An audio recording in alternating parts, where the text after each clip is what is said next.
Kamusta ka na, kapatid? Busy-busy ah. Naalala mo ba nung bata ka? Ang lagi mo lang inaalala, ano kayang dadalhin sa akin ni Santa? Ikaw na dating tumatanggap ng regalo. Ikaw na ngayon ang nagbibigay. Sabi mo na lang sa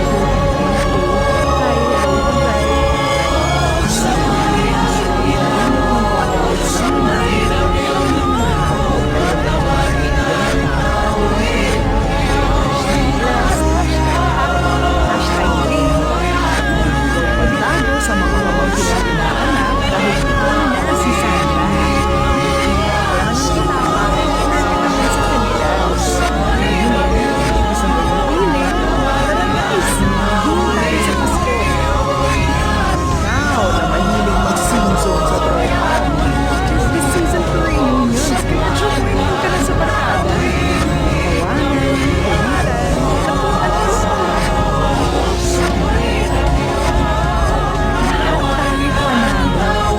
basta sama-sama, hindi tayo sa Pasko. Christmas rush, forever sa EDSA. Hindi ka ba sa stress? Tapos sa siga, mag-log on sa mga kwento kakarin. Pagod na pagod, kakatawa, yung pagpapakita sa araw mo.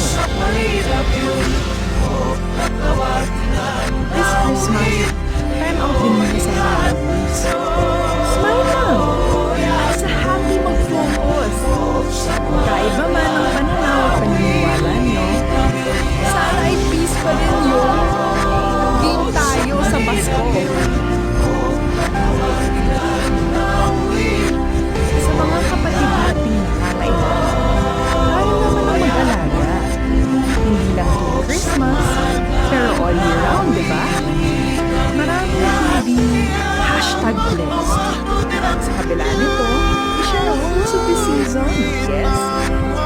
Ang taong may ambisyon, may misyon. At sa kabila ng paghihirap mo ngayon, may naghihintay sa iyong ginhawa. Deserve mo ang darating na Pasko. Magsaya,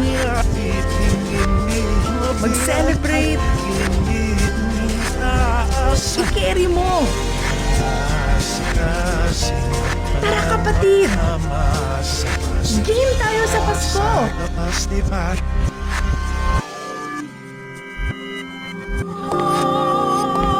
Noong may isang batang paslit na mahirap, malungkot at medyo maliit.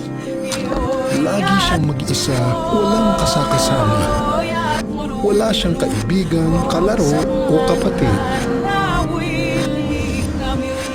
Isang Pasko, kanyang nakita.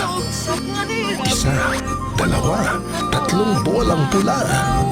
Pinulot niya ang mga ito at walang ano-ano, ang bata ay nakaramdam ng sigla. At dahil masaya siya sa kanyang ginagawa, mabilis siyang naging dalubhasa. Pagaling siya ng pagaling sa kanyang pagja-juggling, kaya marami siyang naging tagahanga. Nagdaan ng maraming taon at nagbago na talaga ang ihip ng panahon. Ang dating bata ay naging matanda at ang mga fans niya ngayon ay milyon-milyon. Oo, mayaman na rin ang dating bata at hindi na 3 bolang pula ang ginajagel niya, kundi bahay at lupa, sasakyang mag-ara, bangko, building at barkada. Kamangha-mangha.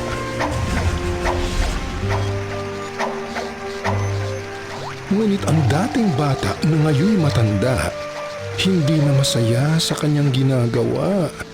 Pero tuloy pa rin siya sa pagja-juggle niya. Walang tigil, walang patumangga. Dumating na muli ang isang Pasko at naisip niyang, "Baka ko na kaya to." Napalihod siya sa lupa at bumuhos ang luha. Anong gagawin ko?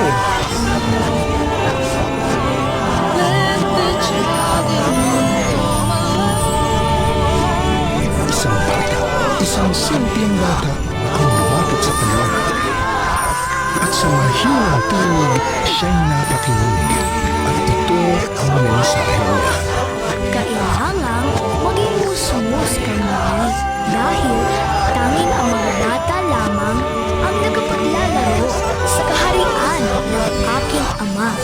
sabay na inabot ang bata sa kanya.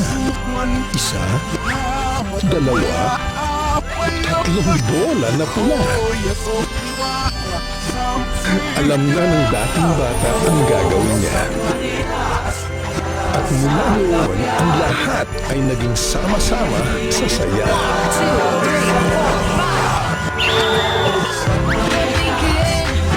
Happy Christmas, kapatid. Happy Christmas.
Maligayang Pasko po at manigong bagong taon.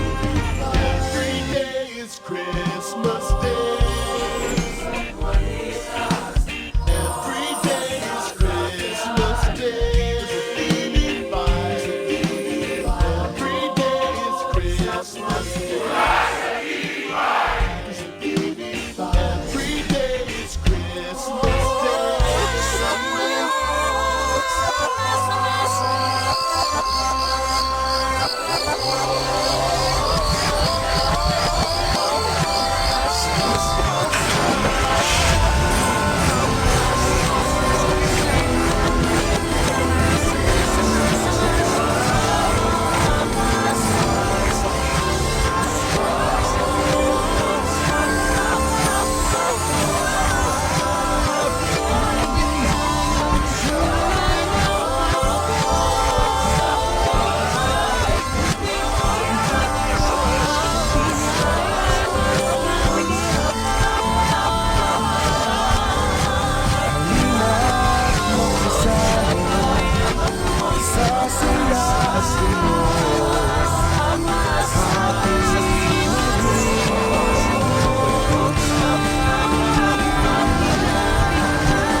magsama-sama.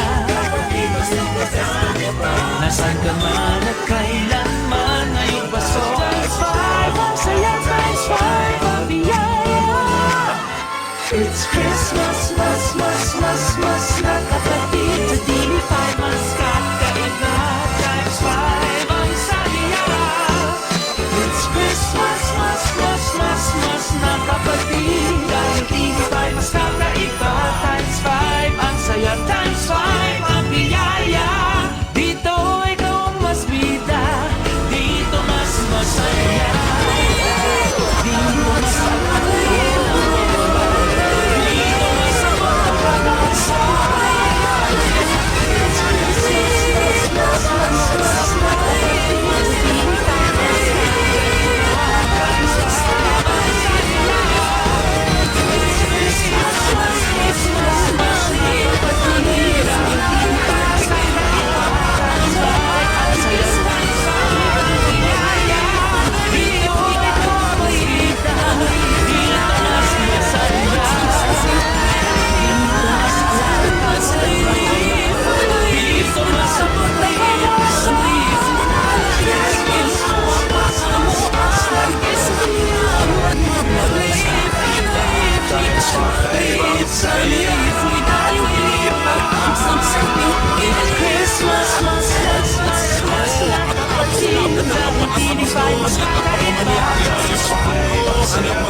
Alas ni tibang amasa pansikap ngin dan wali dan orang Nini mutak nas diha